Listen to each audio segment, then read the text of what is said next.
ఓం నమః శివాయ.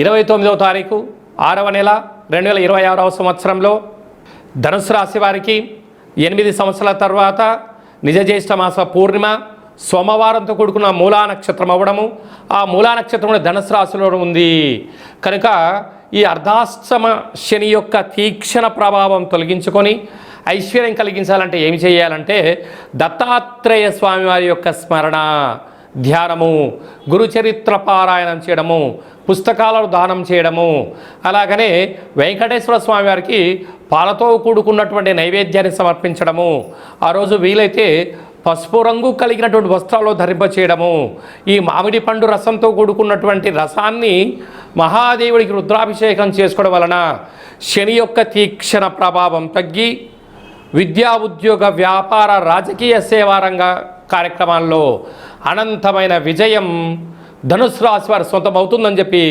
గమనించాలి. మీ వ్యక్తిగత జాతకం తెలుసుకోవాలనుకుంటున్నారా?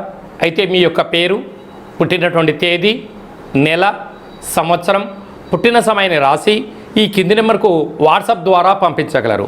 100 సంవత్సరాల జాతకాన్ని రాసి పంపించి మీరు పుట్టినప్పుడు గ్రహ గమనాలు ఎలా ఉన్నాయి, ప్రస్తుత కాలమానంలో ఎలా ఉంటున్నాయి, భవిష్యత్తులో ఎలా ఉండబోతున్నాయో సవివరంగా సంపూర్ణంగా తెలియజేయడం జరుగుతుంది.